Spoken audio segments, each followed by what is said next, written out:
नमस्कार दोस्तों, आज के हमारे इस वीडियो में हम आपके लिए गुरुवार व्रत की कथा लेकर आए हैं। दोस्तों, चैनल को सब्सक्राइब जरूर कर दीजिएगा।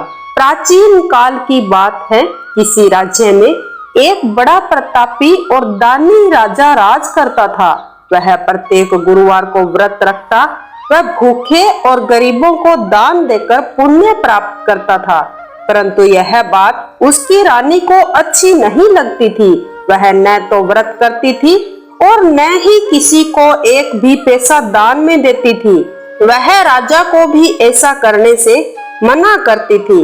एक समय की बात है, राजा शिकार खेलने के लिए वन में चले गए थे। घर पर रानी और उसकी दासी ही थी।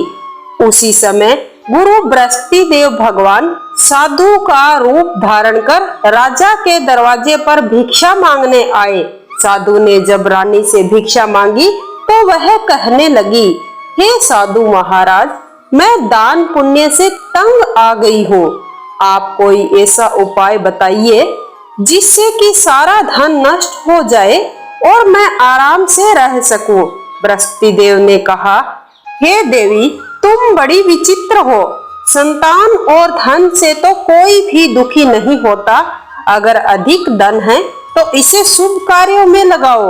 कुंवारी कन्याओं का विवाह कराओ, विद्यालय और बाग बगीचों का निर्माण कराओ, जिससे तुम्हारे दोनों लोग सुधरेंगे।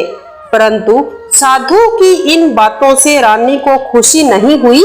उसने कहा, मुझे ऐसे धन की आवश्यकता नहीं है जिसे मैं दान दूं या जिसे संभालने में मेरा सारा समय नष्ट हो जाए। तब साधु ने कहा, यदि तुम्हारी ऐसी ही इच्छा है तो मैं जैसा तुम्हें बताता हूँ तुम वैसा ही करना। गुरुवार के दिन तुम घर को गाय के गोबर से लीपना और अपने सिर के बाल पीली मिट्टी से धोना और स्नान करना। राजा जी से हजामत बनाने को कहना, भोजन में मांस मदिरा खाना और अपने कपड़े धोने के लिए धोबी को देना। इसी प्रकार 7 बृहस्पतिवार करने से तुम्हारा समस्त धन नष्ट हो जाएगा। इतना कहकर साधु रूपी बृहस्पति देव भगवान अंतर ध्यान हो गए। साधु के अनुसार कही बातों को पूरा करते हुए रानी को केवल 3 बृहस्पतिवार ही बीते थे कि उसकी समस्त धन संपत्ति नष्ट हो गई। भोजन के लिए राजा का परिवार तरसने लगा। तभी एक दिन राजा ने रानी से बोला, हे रानी, तुम यहीं रहो, मैं दूसरे देश को जाता हूँ, क्योंकि यहाँ पर सभी लोग मुझे जानते हैं, इसीलिए मैं कोई छोटा कार्य नहीं कर सकता। ऐसा कहकर राजा प्रदेश चला गया। वहाँ जंगल से लकड़ी काट कर लाता और शहर में बेच आता। इसी तरह वह अपना जीवन व्यतीत करने लगा। इधर राजा के प्रदेश जाते ही रानी और दासी दुखी रहने लगी। एक बार जब रानी और दासी को 7 दिन तक बिना भोजन के रहना पड़ा तो रानी ने अपनी दासी से कहा, हे दासी, पास ही के नगर में मेरी बहन रहती है, वह बड़ी ही धनवान है। तुम उसके पास जाओ और कुछ खाने को ले आओ ताकि थोड़ी बहुत गुजर बसर हो जाए। दासी रानी की बहन के पास गई। उस दिन गुरुवार था और रानी की बहन उस समय बृहस्पतिवार व्रत की कथा सुन रही थी। दासी ने रानी की बहन को अपनी रानी का संदेश दिया, लेकिन रानी की बहन ने कोई उत्तर नहीं दिया। जब दासी को रानी की बहन से कोई उत्तर नहीं मिला तो वह बहुत दुखी हुई और उसे क्रोध भी आया। दासी ने वापस आकर रानी को सारी बात बता दी। सुनकर रानी ने अपने भाग्य को कोसा। उधर रानी की बहन ने सोचा कि मेरी बहन की दासी यहाँ आई थी, परंतु मैं उससे नहीं बोली, इससे वह बहुत दुखी हुई होगी। कथा सुनकर और पूजन समाप्त कर वह अपनी बहन के घर आई और कहने लगी, हे बहन, मैं बृहस्पतिवार का व्रत कर रही थी। तुम्हारी दासी मेरे घर आई थी, परंतु जब तक कथा समाप्त नहीं होती तब तक ना तो मैं बीच में उठती हूँ और ना ही बोलती हूँ। इसीलिए मैं आपकी दासी से बात नहीं कर पाई। कहो दासी क्यों गई थी? रानी बोली, बहन तुमसे क्या छिपाऊं, हमारे घर में खाने को अनाज तक नहीं है। ऐसा कहते कहते रानी की आंखें भर आई। उसने दासी समेत पिछले 7 दिनों से भूखे रहने तक की बात अपनी बहन को विस्तार पूर्वक सुना दी। रानी की बहन बोली, देखो बहन, भगवान बृहस्पति देव सबकी मनोकामनाओं को पूर्ण करते हैं। अंदर जाओ और देखो, शायद तुम्हारे घर में कहीं अनाज रखा हो। पहले तो रानी को विश्वास नहीं हुआ, पर बहन के आग्रह पर उसने अपनी दासी को अंदर भेजा तो उसे सचमुच अनाज से भरा एक घड़ा मिला। यह देखकर दासी बड़ी हैरान हुई।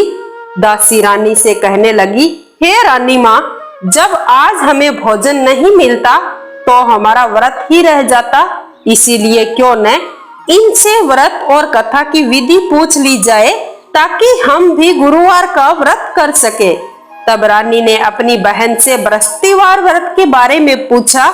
उसकी बहन ने बताया, बृहस्पतिवार के व्रत में चने की दाल और मुनक्का से विष्णु भगवान का केले की जड़ में पूजन करें तथा दीपक जलाएं और व्रत कथा सुने और पीला भोजन ही करें। इससे बृहस्पति देव प्रसन्न होते हैं। व्रत और पूजन विधि बताकर रानी की बहन अपने घर लौट गई। 7 दिन के बाद जब गुरुवार आया तो रानी और दासी ने व्रत रखा। गुड़साल में जाकर चना और गुड़ लेकर आई, फिर उससे केले की जड़ और विष्णु जी भगवान का पूजन किया।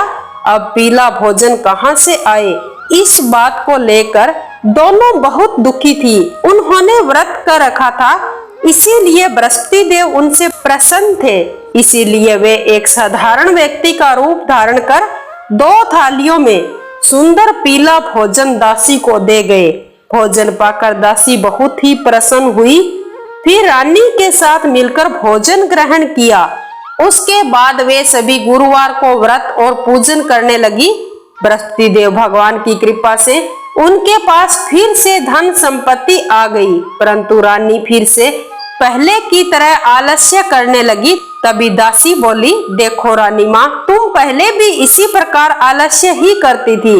तुम्हें धन रखने में कष्ट होता था, इसी कारण हमारा सारा धन नष्ट हो गया। अब भगवान बृहस्पति देव की कृपा से पुनः धन प्राप्त हुआ है तो तुम्हें फिर से आलस्य हो रहा है। रानी को समझाते हुए दासी कहती है कि बड़ी मुसीबतों के बाद हमने धन पाया है, इसीलिए हमें दान पुण्य करने चाहिए, भूखे मनुष्यों को भोजन कराना चाहिए और अपने धन को शुभ कार्यों में खर्च करना चाहिए, जिससे तुम्हारे कुल का यश बढ़ेगा और स्वर्ग की प्राप्ति होगी और पितर भी प्रसन्न होंगे। दासी की बात मानकर रानी अपना सारा धन शुभ कार्यों में खर्च करने लगी, जिससे पूरे नगर में उनका यश फैलने लगा। बृहस्पतिवार व्रत कथा के बाद श्रद्धा के साथ आरती की जानी चाहिए। इसके बाद प्रसाद बांटकर उसे ग्रहण करना चाहिए। दोस्तों, प्रत्येक गुरुवार को अगर व्रत रखा जाए तो ठीक है, अगर किसी भी स्त्री पुरुष से व्रत नहीं रखा जाता तो नहा धोकर प्रत्येक गुरुवार को घी का दीपक जलाकर इस व्रत कथा का श्रवण जरूर करना चाहिए। इस कथा का श्रवण करने से बृहस्पति देव भगवान समस्त मनुष्यों के पाप कष्ट हर लेते हैं और समस्त सुख प्रदान करते हैं। दोस्तों, इस कथा को आप लाइक करना, अपने दोस्तों के साथ शेयर करना और हमारे YouTube चैनल व्रत पूजन त्योहार को सब्सक्राइब जरूर करना। इसी के साथ ही हम आपसे विदा लेते हैं। बोलिए बृहस्पति देव भगवान की जय। वंदे मातरम। जय श्री कृष्णा।